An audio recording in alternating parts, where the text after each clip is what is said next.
Memang ya mental dari Inara Rusli ini benar-benar kuat ya. Dia kembali memberikan sindiran halus kepada Mawa yang mengatakan bahwa dia udah berkali-kali loh minta ketemu, tapi beliau memilih kesibukan baru jadi artis. Wah, gila, gila, gila, gila. Dalam story media sosialnya, Inara ini mengatakan bahwa pada intinya dia sudah berkali-kali minta waktu untuk bertemu, untuk minta maaf.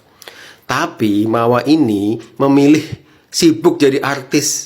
Gimana? Seru kan? Katanya kontraknya 50-50 sama manajemen saya yang lama. Lalu dalam lanjutan story-nya, dia mengatakan bahwa kita nggak akan diwafatkan sebelum diberi cobaan atau hal yang kita benci.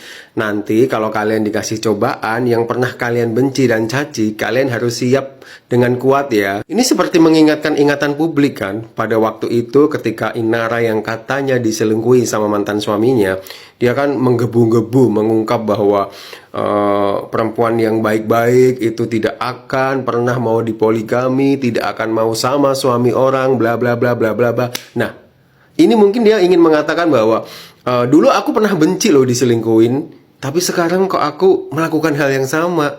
Ini seperti dikasih cobaan pada sesuatu yang kita benci. Bukan Inara kalau mentalnya itu gampang down ya. Beliau ini sudah melewati berbagai macam cacian dan hinaan dari netizen. Jadi, wah, mentalnya benar-benar kuat ya. Kalau orang lain mungkin akan diem dulu, tidak menanggapi, tidak berstatement. Tapi beliau ini diemnya cuma sebentar. Setelah itu beliau berstatement lagi, menyerang balik. Dia nggak akan diem gitu. Bahkan laporan Inara tentang kasus CCTV yang tersebar itu katanya sudah naik ke penyidikan. Ini dia melakukan serangan balik ya, atau untuk menaikkan posisi tawar gitu.